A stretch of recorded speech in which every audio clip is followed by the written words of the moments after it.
Federico Sturzenegger, ministro de Desregulación y Transformación del Estado. Buen día. ¿Qué tal, Federico? Buen día a ustedes. ¿Cómo andan? ¿Bien? ¿Bien? Bien, muy bien, muy bien. Muchas gracias. Bueno, se está cerrando la campaña.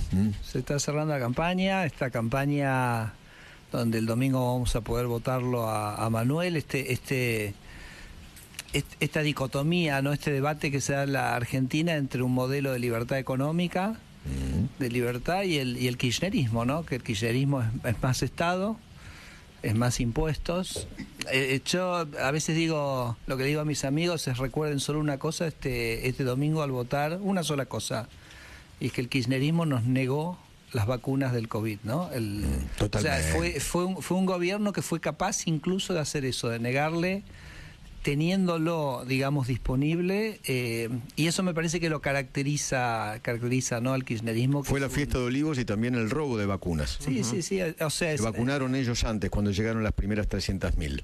Una visión del gobierno que es un gobierno al servicio de la casta, ¿no?, como dice Javier, al servicio de ellos mismos. Yo digo que el kirchnerismo es el ajuste, porque es una idea muy sencilla, o sea... Cuando el gobierno gasta más, alguien tiene que ponerla, ¿correcto? Alguien tiene que garpar ese gasto. Entonces, cuanto más grande el Estado, más es lo que tenemos que poner todos nosotros ciudadanos para solventar ese Estado. Mientras que lo que propone Javier es justamente un Estado más chico. Nosotros lo ilustramos con esa idea de la motosierra. Y ese Estado más chico es un Estado que permite bajar impuestos y devolverle los recursos a sus verdaderos dueños, ¿no? Que son todos nosotros los ciudadanos de Argentina. Y el Estado de la Ciudad de Buenos Aires, porque ahora la discusión es la Ciudad de Buenos Aires, ¿también es un Estado grande y es un Estado de más impuestos? Sí, absolutamente. Me parece que ya hemos dado muchísimos ejemplos de cómo eso se podría hacer. Yo creo que la motosierra, que es esta idea de reducir el gasto para bajar impuestos, es en realidad, Javier ya lo ha implementado con mucha convicción en el gobierno nacional, y acá empieza un proceso político para llevar esa misma idea a las provincias, ¿no?, y a los distritos. Argentina, está muy cara en impuestos, tiene muchos impuestos, tiene mucho gasto inútil. A veces yo menciono, nosotros hemos sacado un 15% de la planta, pero sin afectar realmente servicios. Como que creo que le sería difícil a la gente decir qué cosa el Estado dejó de hacer.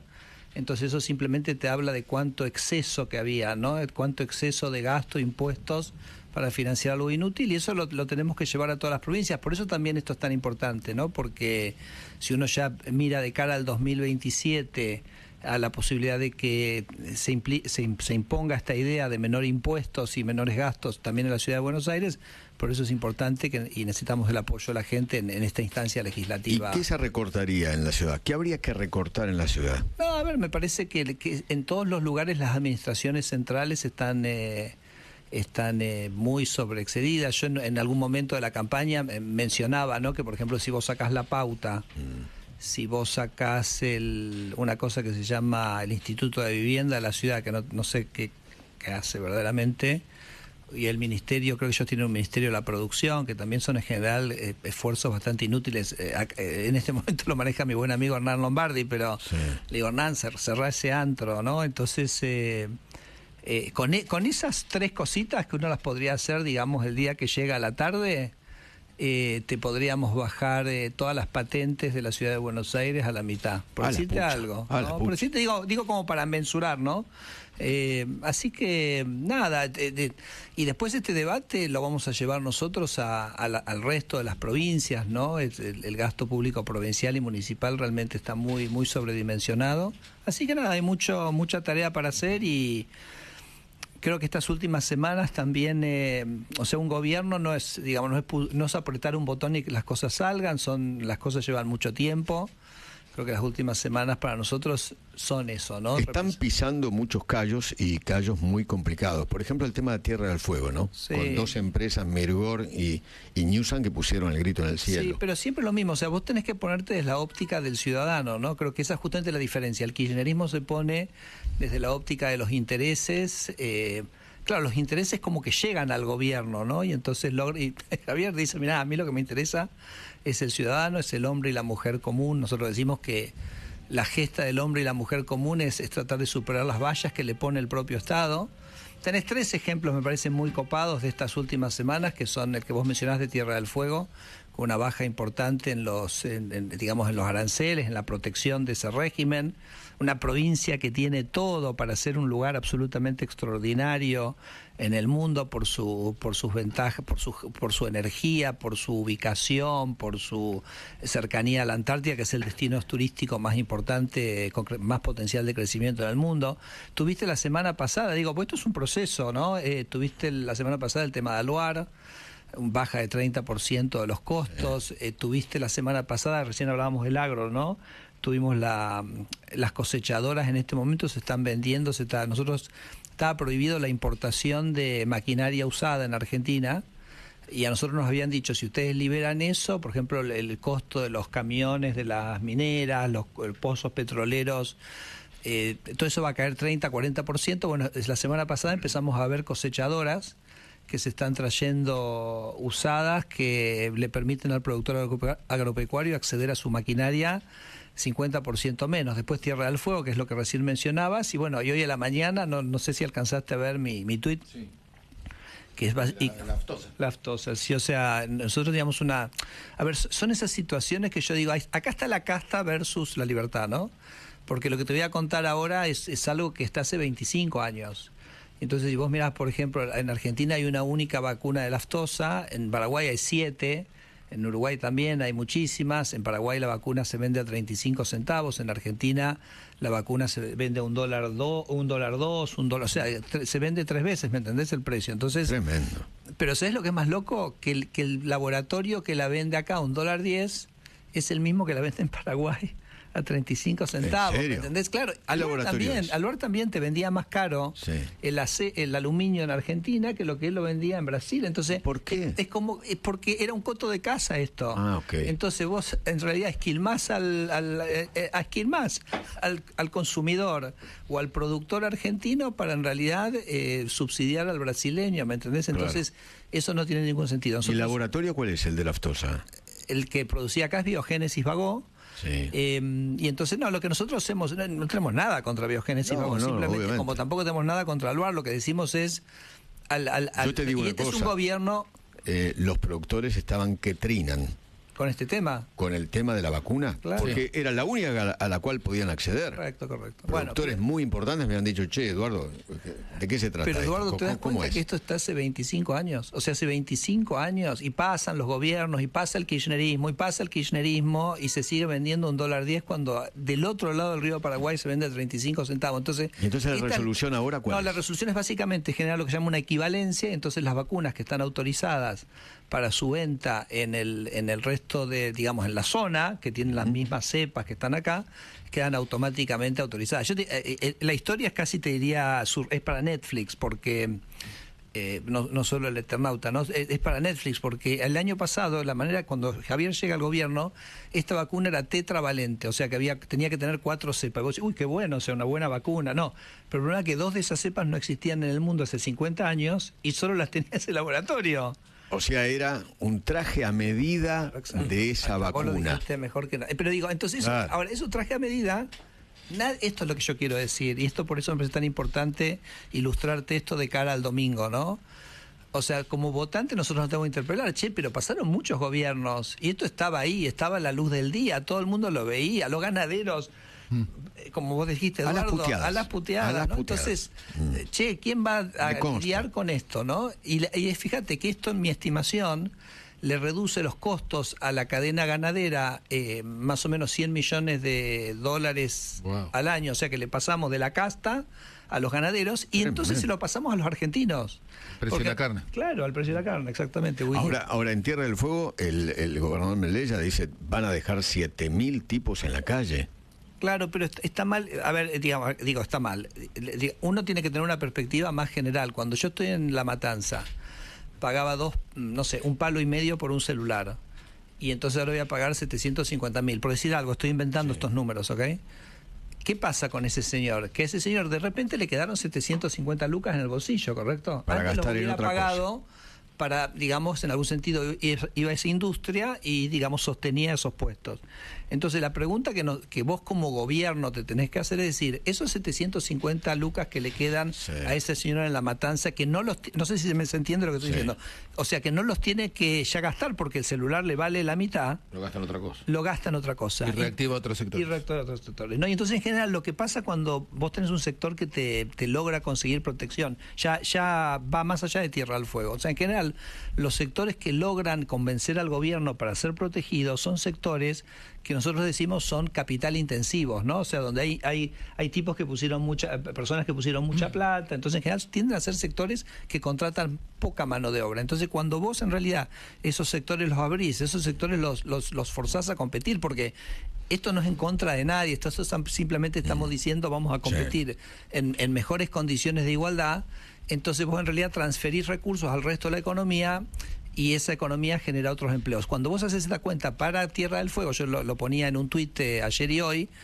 te da que en realidad hacer esto nos va a sumar al país le va a sumar unos 60.000 puestos de empleo, porque ese dinero que la gente en vez de gastarlo en el celular lo gasta en otra cosa, dice vamos a comer afuera, vamos a comprar una pilcha, nos vamos a Mina Clavero y eso genera mucho empleo, ¿no? Entonces ¿qué otro siempre, ministro, cuando usted viene o a la tele o acá, siempre usted me da un dato nuevo? ¿Hay algún dato nuevo que me pueda aportar? A ver, esto es como un proceso continuo, sí, ¿no? Claro.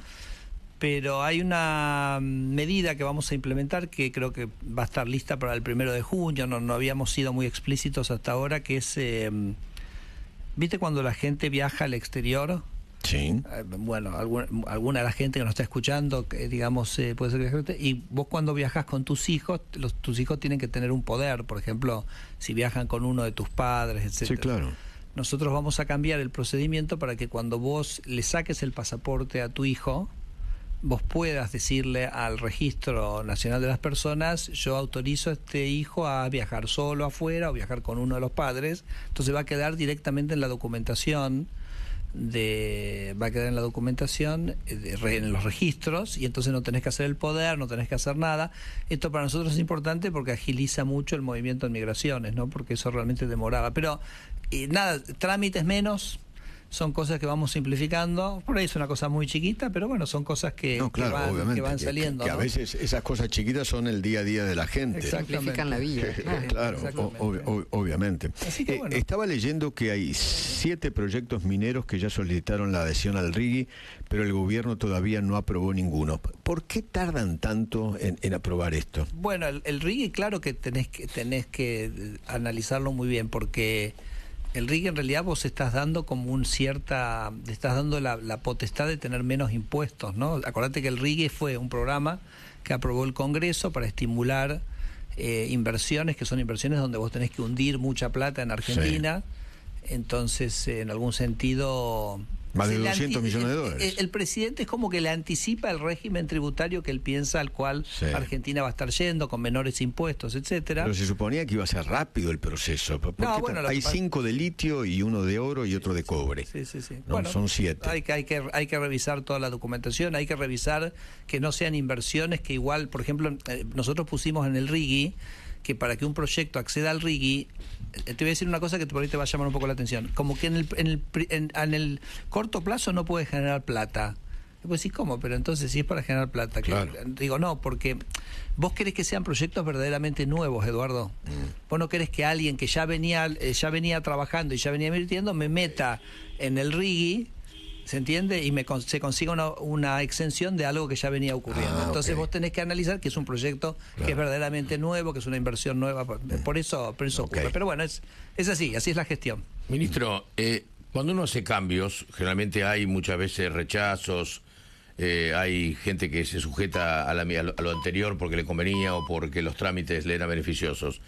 Los trámites del registro de propiedad automotor yo tengo gente amiga que trabaja en el tema, que está comprando autos, vende autos, y está el registro automotor todavía en un impasse entre lo que era lo viejo y, un limbo, y lo que se quiere implementar. Claro. Sí, porque hemos hecho la automatización para lo que se llama el 01, que es la compra. O sea, estamos como remozando automatizando y digitalizando todo el proceso. Eso arranca con lo que se llama el 01, que es la compra del 0 kilómetro. Después viene el 08. Y después viene el 08. Entonces es como que estás probando la cañería, pero bueno, nada, definitivamente necesitamos mucho más trabajo y quizás incluso ponerle un poco más de foco, porque coincido contigo que es una cosa que también es muy importante para la gente. Claro. Ministro, el BTV, el trámite más odiado por mí, por lo menos, y creo que con gran parte de mucha gente. Ustedes hicieron algo a nivel nacional, pero sigue vivito y coleando. Es un curro. Bueno, eso nos tienen que ayudar, realmente nos tienen que ayudar ustedes, porque nosotros lo que hicimos en la modificación de la ley de tránsito, es decir, que la BTV no tenga que hacerse únicamente en estos lugares, como que porque todo el mundo tiene como la sospecha de que esos lugares es medio como un conchavo de la política. Es un curro. Claro que es. Tremendo. Los famosos talleres habilitados. Entonces es como que el gobierno licita a una empresa para hacer la BTV. Y digo, pues vas a cualquier país del mundo. Esto cuando hicimos la ley de tránsito. Vas a cualquier país del mundo y decís, vas a ir a un taller que está habilitado y te chequea lo que te tiene que chequear y se acabó la historia, ¿no? Entonces nosotros en la ley de tránsito dijimos que los concesionarios oficiales quedan automáticamente habilitados. Sí. Y también todos los talleres que se inscriban y digan puedo hacer las mediciones, etcétera. Porque igual me parece que está bien que vos cheques que los vehículos estén en condiciones. No, eso está bien, eso está bien. Entonces, ahora, la ley de tránsito es una ley que se llama donde las provincias tienen como que adherir. Entonces, yo siempre lo he dicho, a ver, si la provincia de Buenos Aires no adhiere, bueno, a ver qué onda. Okay. Y Ciudad de Buenos Aires bueno, tampoco. pero ustedes sería muy bueno, ustedes creo que nos pueden ayudar muchísimo. Con todo gusto. Vocalizando y decir, bueno, ¿qué pasa provincia de Buenos Aires? ¿Adhiere o no adhiere? Sí. ¿Qué pasa provincia de Santa Fe? ¿Adhiere o no adhiere? Lo último, 30 segundos, ¿por qué hay que votar, según su saber y entender, a Adorni el próximo domingo? Lo que decía al principio, me parece que Argentina se juega entre dos modelos. Creo que si hay un riesgo que todavía subyace en Argentina, es el retorno del kirchnerismo. Creo que Javier Milei ha mostrado la convicción, la fortaleza, la claridad de ideas para ser él quien realmente pueda poner sobre la mesa un modelo alternativo de crecimiento y de baja de inflación. Y entonces me parece que si la gente quiere verdaderamente apostar a una Argentina sin kirchnerismo, definitivamente la elección es con Manuel Adorni este domingo, que es con Javier Milei. Así que esperemos tener el apoyo de la gente. Creo que es un gobierno trabajamos muchísimo todos los días, tendremos nuestros aciertos y nuestros errores. Creo que hay muchísimas cosas que se han estado solucionando de manera muy estructural en Argentina. Nosotros hablamos del tema de la aftosa, de Aluar, que son temas que estaban ahí hace décadas, que el kirchnerismo miró para otro lado, las dejó estar, y que este gobierno sí las ha encarado, y ni hablar, Eduardo, del tema macro, ¿no? Porque Argentina ordenado tiene hay solo 5 países del mundo que tienen superávit fiscal. Cuando tenés esa situación, inexorablemente va a ser un contexto macroeconómico con estándares internacionales. O sea, como ha dicho el presidente, yo creo que va a ser mucho antes, pero el presidente dijo que el año que viene la inflación va a ser un tema del pasado. Yo acá anotámelo y después me lo queda grabado. Me quedás grabado y me lo decís, recordamos. me lo recordamos, pero yo creo que va a ser incluso antes. Pero bueno, eso está, ¿no? Y eso es producto de un trabajo, de un equipo de trabajo muy... Nada, que nos levantamos todos los días, como yo decía, pensando en el ciudadano común, y en algún sentido, bueno, eso implica ir como comiéndole todos estos privilegios a la casta que durante tantos años sostuvo el kirchnerismo. Le agradezco mucho. Gracias. A ustedes, muchas gracias por Suerte este el espacio. domingo.